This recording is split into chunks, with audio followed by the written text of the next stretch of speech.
ये कहानी एक ऐसे आदमी की है जिसकी 20 साल पुरानी एक गलती आज उसके सामने कयामत बनकर खड़ी है, जिसकी वजह से आज वो इस बर्फीले सुनसान इलाके में अकेला फंस चुका है और हर बीतते पल के साथ मौत उसके और करीब आती जा रही है। इस जानलेवा ठंडे और सुनसान इलाके में जिंदा रहने के लिए वह कांपते हुए गोलियों के अंदर भरे बारूद से आग चलाने की कोशिश करता है, लेकिन जैसे ही वह पहली गोली खोलता है उसे पता चलता है कि अंदर का बारूद पूरी तरह पानी में भीग चुका है। हार मानने वाला वो था नहीं, उसने तुरंत दूसरी गोली निकाली। ठंड से सुन्न हो चुके हाथों से बड़ी मुश्किल से वह गोली का सिरा अलग करता है। किस्मत से दूसरी गोली का बारूद अभी काम का था। वह पास पड़ी पतली पतली टहनियां तोड़ता है और उन्हें सावधानी से बारूद के ऊपर जमाता है। फिर वह अपनी खंजर से गोली के प्राइमर पर वार करता है। चिंगारी निकलती है और बारूद जल उठता है, लेकिन -300 डिग्री की ठंड ने उसके हाथों की सारी जान निकाल दी थी। उंगलियां जैसे पत्थर बन चुकी थी। वह खुद को बार-बार समझाता है कि घबराना नहीं है। इस खतरनाक मौसम में और ऊपर से पीछा कर रहे दुश्मनों के बीच यह छोटी सी आग ही उसकी जिंदगी की आखिरी उम्मीद थी। वह आग में और लकड़ियां डालता है, आग को तेज करता है, अपनी शर्ट उतार देता है। शरीर में हो रही हाइपोथर्मिया की हालत थोड़ी संभलती है। वह एक घूंट शराब पीता है ताकि दर्द कुछ सुन्न हो जाए। फिर वही शराब बंदूक की नली में डाल देता है। अगर उसे जिंदा रहना है तो हाथ में फंसी गोली निकालनी ही होगी। जैसे ही वह कोशिश करता है, तेज दर्द से उसकी सांसें अटक जाती हैं, मगर वह रुकता नहीं। वह मुंह में चमड़े का टुकड़ा दबा लेता है और खंजर उठा लेता है। जिंदा रहने के लिए उसे खुद पर ही बेरहमी दिखानी पड़ती है। दर्द इतना भयानक होता है कि उसकी आंखों में आंसू आ जाते हैं, लेकिन आखिरकार गोली बाहर निकल आती है। संक्रमण से बचने के लिए वह खंजर को आग में तपाता है और बिना एक पल सोचे उसे सीधे जख्म पर दबा देता है। जलती हुई त्वचा से बदबू उठती है, ऐसा दर्द जैसे हड्डियों तक उतर गया हो। यह आदमी आम इंसानों से कहीं ज्यादा दर्द सहने की ताकत रखता था। जख्म संभालने के बाद उसका शरीर जवाब देने लगता है। जिड को खुद भी यकीन नहीं होता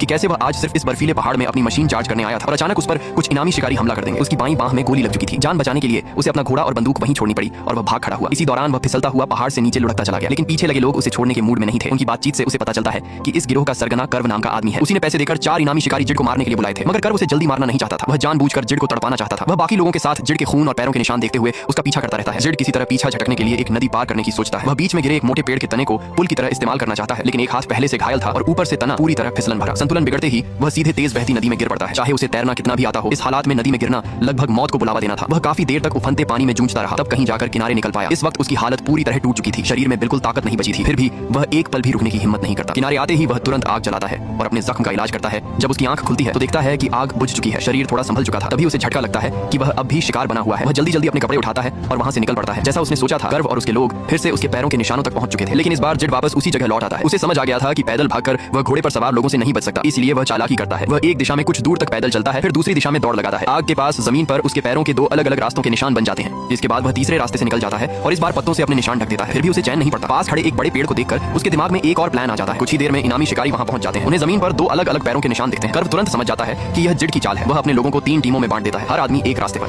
5वां आदमी वहीं रुककर इंतजार करता है। कर्व को पूरा यकीन था कि घायल जिड ज्यादा दूर नहीं जा सकता। वह उसे जिंदा रहने का कोई मौका नहीं देना चाहता था। तीनों अलग-अलग दिशाओं में बढ़ जाते हैं, लेकिन थोड़ी ही देर में कर्व को एहसास हो जाता है कि जिस रास्ते का वह पीछा कर रहा था वह सिर्फ एक धोखा था। वह तुरंत पलटता है। दूसरी तरफ गया आदमी भी वही बात समझ जाता है। तीसरा शिकारी एक समझदार सा दिखने वाला बड़ी दाढ़ी वाला आदमी था। वह भी कुछ दूर जाने के बाद निशान खो बैठता है। वह सावधानी से अपनी बंदूक निकालता है और चारों तरफ देखने लगता है। उसे जरा भी अंदाजा नहीं था कि जिड ठीक उसके ऊपर उसी घने पेड़ की डालियों में छिपा बैठा है। दाढ़ी वाले को शक होता है। वह जमीन पर बिखरे खून के धब्बे देखता है जो एक जैसे नहीं थे। उसे गिरे हुए पेड़ की छाल के टुकड़े भी दिखते हैं। वह तुरंत ऊपर की ओर देखता है। किस्मत से जिड की छिपने की जगह काफी सुरक्षित थी, इसलिए वह उसे देख नहीं पाता, लेकिन जिड के बाएं हाथ से खून लगातार टपक रहा था जो बर्फ पर साफ दिख रहा था। दाढ़ी वाला फिर से ऊपर देखता है, मगर तब तक बहुत देर हो चुकी होती है। जिड पेड़ से नीचे उतरना चाहता है, लेकिन जमे हुए शरीर की वजह से संतुलन बिगड़ जाता है और वह नीचे गिर पड़ता है। हैरानी की बात यह थी कि दाढ़ी वाला ज्यादा घायल नहीं होता। जिड उसकी बंदूक छीन लेता है और उसके कपड़े भी उतार लेता है। हथियार और कपड़े मिल जाने के बाद भी उसे पता था कि भागते रहने के लिए ताकत चाहिए। वह खंजर से दाढ़ी वाले का पेट चीर देता है और अपने सुन्न हाथों को उसके अंदर डाल देता है ताकि गर्मी मिल सके। बाकी बचे इनामी शिकारी दिल से ही कुछ गलत होने का अंदाजा लगा लेते हैं। ज्यादा देर नहीं लगती और वे पैरों के निशान पकड़ते हुए उस जगह पहुंच जाते हैं जहां दाढ़ी वाला पड़ा होता है। उनका साथी अब एक ठंडी बेजान लाश बन चुका था। लाश अपने आप में उतनी डरावनी नहीं थी, लेकिन जिस तरह उसे मारा गया था वो रोंगटे खड़े कर देने वाला था। साफ दिख रहा था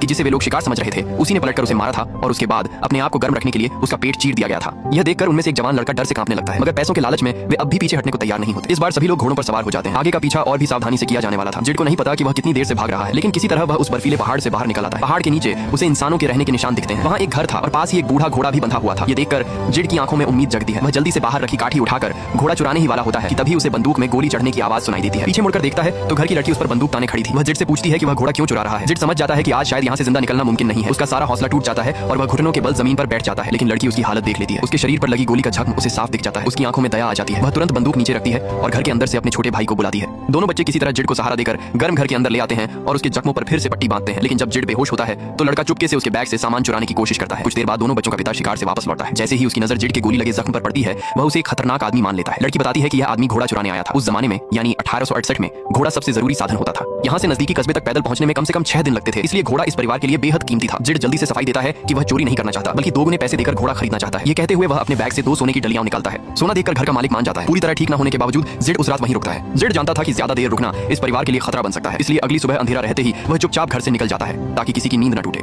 वह बूढ़े घोड़े पर चढ़ता है और अकेला आगे बढ़ जाता है। कुछ ही देर बाद कर्व वाकई अपने लोगों के साथ वहां पहुंच जाता है। वे उस परिवार से पूछताछ करते हैं कि जिड किधर गया और क्या उन्होंने उसकी मदद की थी। तलाशी के दौरान उन्हें घर में पड़े सोने के टुकड़े मिल जाते हैं। साफ था कि ये सोना इस परिवार का नहीं हो सकता। कर्व गुस्से में में घर के मालिक को सबक सिखाने ही वाला होता है कि तभी उसके साथ आए एक इनामी शिकारी की नजर लड़की पर पड़ती है और वह उसके साथ बदसलूकी करने की कोशिश करता है। कर्व तुरंत उसे रोक देता है। वह लड़की को ध्यान से देखता है। उसकी आंखों में जरा भी हवस नहीं थी, बल्कि एक अजीब सी हमदर्दी थी। उसका रवैया थोड़ा नरम पड़ जाता है। कर्व दोनों बच्चों की बात पर भरोसा कर लेता है। वह इस परिवार को नुकसान नहीं पहुंचाता। वह साफ कह देता है कि उसे बस सोना चाहिए और कुछ नहीं। वह बार बार यही दोहराता है कि उसे सिर्फ सोना चाहिए। जाते वक्त वह मरे हुए दाढ़ी वाले का घोड़ा भी उस परिवार को दे देता है। इससे साफ था कि कर्व उतना बुरा नहीं था जितना वह दिखता था। लेकिन जिड के मामले में वह बिल्कुल अलग था। काफी दूर निकल जाने के बाद जिड को पहली बार थोड़ा चैन मिलता है। वह लड़की के घर से लाया हुआ खाना खाते हुए आगे बढ़ रहा होता है। तभी उसे अपने पैसों की थैली कुछ हल्की लगती है। शक होने पर वह उसे खोलकर देखता है और उसके होश उड़ जाते हैं। अंदर रखा सारा सोना बदल दिया गया था। जिड को समझने में देर नहीं लगती कि यह हरकत उस छोटे लड़के की ही थी। वह मन ही मन सोचता है कि अब वापस जाकर कुछ कहना बेकार है। इतने खतरे में पड़कर दोबारा लौटना अक्लमंदी नहीं होती। जिड को लगता है कि अब वह पूरी तरह सुरक्षित है, लेकिन हकीकत कुछ और ही होती है। कुछ किलोमीटर दूर कर्व और उसके लोग पूरी रफ्तार से उसी दिशा में बढ़ रहे होते हैं। जिड घबराता नहीं। वह जानबूझकर जमीन पर एक बड़ा सा अलाव जलाता है और उसमें हरे चीड़ के पत्ते डाल देता है, जिससे आसमान में गाढ़ा धुआं उठने लगता है। दूर से धुएं का गुब्बार देखकर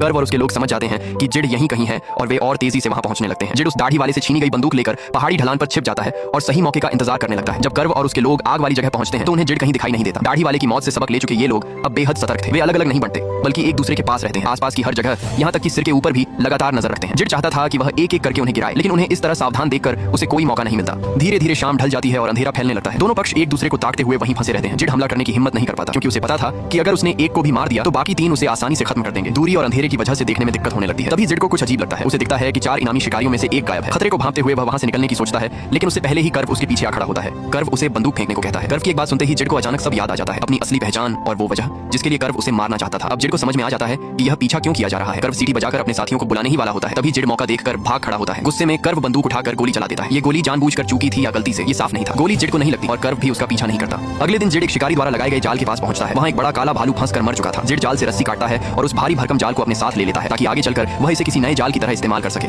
उधर कर्व और उसके लोग पूरी रात आराम करने के बाद फिर से पीछा शुरू करते हैं। कर्व उन्हें आसपास सतर्क रहने की हिदायत देता है, लेकिन उन्हें क्या पता था कि जिड को एक नया खतरनाक हथियार मिल चुका है। थोड़ी ही देर में एक जवान इनामी शिकारी उस बड़े जाल में फंस जाता है। जाल जानलेवा तो नहीं था, लेकिन उसकी हालत ऐसी हो जाती है कि वह आगे चलने लायक नहीं रहता। टीम की रफ्तार वहीं थम जाती है। कर्व बिना कोई भावना दिखाए ठंडे दिमाग से फैसला लेता है। वह आदमी अपना घोड़ा छोड़ दे। यह फैसला बेरहम था, लेकिन बाकी 2 लोगों को इसमें कोई गलती नहीं दिखती। 5 लोग मिलकर एक घायल आदमी का शिकार करने निकले थे और अब उनमें से 2 खुद मारे जा चुके थे। बचे हुए 2 मन ही मन इस काम से बाहर निकलने का बहाना ढूंढने लगते हैं, लेकिन असल में वे बस ज्यादा पैसे ऐंठना चाहते थे। दोनों बचे इनामी शिकारी अब साफ तौर पर पीछे हटना चाहते थे, लेकिन सीधे मना करने की हिम्मत उनमें नहीं थी। वे कहते हैं कि अब सिर्फ 1 हफ्ते का वक्त बचा है और हालात उम्मीद से कहीं ज्यादा खतरनाक हो चुके हैं। 2 लोग मारे जा चुके हैं और यह बात उन्हें अब भी हैरान कर रही थी। वे इस पूरे मिशन को एक तरह का संकेत मानने की बात करते हैं और चाहते हैं कि इसे यहीं खत्म कर दिया जाए। उनका असली मकसद बस यह था कि पैसे की नई शर्तें रखी जाए। वे चाहते थे कि आगे का काम अलग अलग किया जाए ताकि हर कोई अपना फायदा देख सके। कर्व उनकी लालच भरी बातों पर ज्यादा बहस नहीं करता। वह जानता था कि ये लोग डर भी रहे हैं और मौके का फायदा भी उठाना चाहते हैं। बिना ज्यादा कुछ कहे वह पीछा जारी रखने का फैसला करता है। बर्फीला इलाका पीछे छूट चुका था और अब पीछा करना और भी मुश्किल हो गया था। जिड पैदल चल रहा था, जबकि कर्व और उसके 2 आदमी घोड़ों पर थे। यह पीछा नेवादा से शुरू होकर सीमा पार करते हुए न्यू मैक्सिको तक पहुंच जाता है। रास्ते में जिड की मुलाकात कुछ ऐसे लोगों से होती है जिन्होंने अभी अभी एक बैंक लूटा था। ऐसे लोगों से टकराना इस बात का संकेत था कि अब कोई कस्बा ज्यादा दूर नहीं है। जिड किसी झंझट में नहीं पड़ना चाहता था, इसलिए उनसे उलझने से बचता है। उन लुटेरों में से 2 को जिड की चाल ढाल देखकर समझ आ जाता है कि यह आदमी कमजोर नहीं है, इसलिए वे उसे छेड़ते नहीं है। लेकिन तीसरा आदमी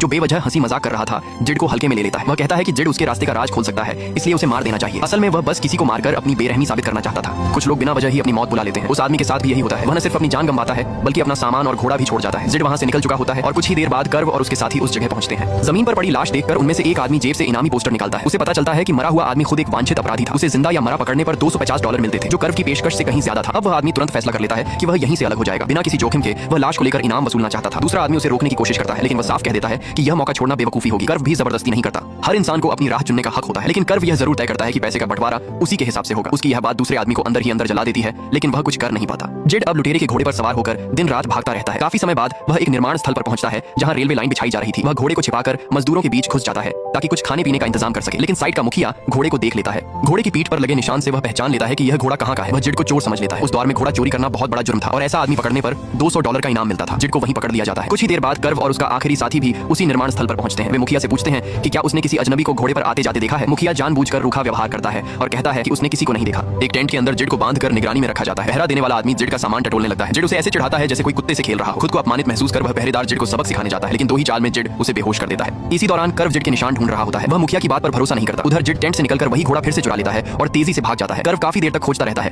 लेकिन जब उसे कोई नहीं मिलता तो वह भी वहां से निकल जाता है। रास्ते में कर्व और उसका साथी कुछ अजीब से लोगों से टकराते हैं, जो खुद को जानवरों की रक्षा करने वाला संगठन बताते हैं। ये लोग बेहद सीधे साधे होते हैं। वे दोनों को पानी और खाना देते हैं और रात भर आराम करने देते हैं। अगली सुबह जब कर्व आगे बढ़ने लगता है तो उसे एहसास होता है कि उसकी बंदूक से सारी गोलियां गायब हैं। सिर्फ एक गोली बची थी जो उसने खुद के लिए अलग रखी थी। ये वही अक्ल से पैदल लोग थे जो हथियारों से डरते थे और सारी गोलियां निकाल ले गए थे। इसके बावजूद कर्व पीछा छोड़ने को तैयार नहीं होता। इधर लगातार भागते रहने की वजह से जिड का बूढ़ा घोड़ा जवाब दे देता है। उसकी एक टांग टूट जाती है। कई दिनों से पानी और खाने की कमी ने जिड को भी तोड़ दिया था। वह जमीन पर गिर पड़ता है। वह कुछ सेकंड घोड़े के लिए मन ही मन अफसोस करता है, लेकिन तभी दूर उसे धुएं धुएं का गुब्बार दिखता है। उसे समझ आ जाता है कि कर्व अब भी पीछे लगा हुआ है, अब भागना नामुमकिन था। उसके पास आखिरी रास्ता बचता है। वह अपने खंजर से बूढ़े घोड़े की जिंदगी खत्म कर देता है ताकि उसका दर्द खत्म हो जाए, लेकिन वह यही नहीं रुकता। वह घोड़े के पेट को चीरकर उसके अंदर छिप जाता है ताकि आखिरी बार घात लगा सके। कुछ देर बाद कर्व और उसका साथी वहां पहुंचते हैं। जमीन पर पड़े घोड़े की लाश और बिखरे हुए अंदरूनी अंग देखकर वे सोचते हैं कि किसी जंगली जानवर ने हमला किया होगा। उन्हें जरा भी अंदाजा नहीं होता कि जिड उसी घोड़े के पेट के अंदर छिपा हुआ है। अचानक जिड हमला करता है। दोनों इस वार से पूरी तरह चौंक जाते हैं। जिड कर्व को बंदूक फेंकने के लिए कहता है, लेकिन कर्व अलग ही मिट्टी का बना हुआ था। वह जिड को तुरंत मारना नहीं चाहता था। वह 3 साल से उसे ढूंढ रहा था। कुछ पल और सही। कर्व और जिड की दुश्मनी की जड़ें 1865 के गृह युद्ध तक जाती हैं। कर्व कभी दक्षिणी सेना का एक जनरल था, लेकिन युद्ध में उत्तर की जीत हुई और दक्षिण हार गया। कर्व की ताकत और रुतबा सब छिन गया। वहीं जिड विजेता पक्ष का एक कप्तान था। उसे आदेश मिला था कि वह कर्व को गिरफ्तार करे, लेकिन उसके कुछ सैनिकों ने हद पार कर दी। उन्होंने कर्व का घर जला दिया। उसकी पत्नी और उसके 2 बच्चे उसी आग में मर गए। हालात जिड के हाथ से निकल चुके थे। उसी दिन दोनों के बीच खून की दुश्मनी पैदा हो गई। सच यह था कि जिड खुद को सालों से इस बात के लिए दोषी मानता आया था। उसे बार-बार डरावने सपने आते थे और कर्व इन 3 सालों में बस एक ही मकसद से जी रहा था, बदला। जिड कर्व को मार सकता था, लेकिन वह ऐसा नहीं करता, क्योंकि जिस आग में कर्व का परिवार जला था उसकी वजह कहीं न कहीं वही था। जिड जाते जाते उसे पानी की एक कुप्पी दे देता है ताकि वह रेगिस्तान में तड़प कर न मरे। लेकिन नफरत इतनी आसानी से खत्म नहीं होती। कर्व उसी पानी के सहारे फिर से उसका पीछा करता है। रास्ते में वह एक छोटे से तालाब पर पहुंचता है, लेकिन वहां पहले से एक आदमी मौजूद होता है। वह पानी के बदले एक घोड़ा मांगता है। कर्व सौदा मान लेता है। कुछ देर बाद जिड भी उसी सूखी नदी के पास पहुंचता है। तेज धूप में वह बेहोश होने वाला होता है। तभी एक घुमंतू व्यापारी वहां आता है। जिड देखता है कि कर्व भी पास आ रहा है। उसके पास बंदूक तो थी, लेकिन गोली नहीं। वह व्यापारी से सौदा करता है, एक घोड़ा बदले में एक गोली। उधर कर्व भी घोड़े से गिर पड़ता है, लेकिन किसी तरह खुद को संभाल लेता है। वही व्यापारी उसके पास भी आता है और पानी के बदले बंदूक मांगता है। कर्व सामने खड़े अपने दुश्मन को देख चुका था। बिना ज्यादा सोचे वह सौदा मान लेता है। बंदूक में सिर्फ एक ही गोली थी। वह व्यापारी जानबूझकर दोनों को एक दूसरे के सामने खड़ा कर रहा था। आखिरकार दोनों आमने सामने आ जाते हैं। अब पीछे हटने का कोई रास्ता नहीं था। जिड अपनी खाली बंदूक फेंक देता है और कर्व की बंदूक उठा लेता है, लेकिन कर्व के चेहरे पर मौत का डर नहीं होता। वह जिड से कहता है कि उसे मार दो, उसके लिए यही मुक्ति है। लेकिन जिड समझ चुका था कि बदला किसी को सुकून नहीं देता, सिर्फ दर्द को और लंबा करता है। दोनों यह मान लेते हैं कि इस सब का असली दोषी कोई इंसान नहीं, बल्कि वह बेरहम जंग थी। कर्व अपने दिल का बोझ उतार देता है। जिड अपने गुनाहों के साथ जीने का फैसला करता है। हजारों किलोमीटर तक चली यह खून खराबे की दौड़ आखिरकार एक अजीब सी शांति पर खत्म होती है। यहाँ कहानी खत्म हो जाती है। अगर आपको हमारी कहानी अच्छी लगी हो तो कमेंट में दिए गए चैनल को जरूर सब्सक्राइब कीजिए। मैं आपसे वहीं मिलूंगा।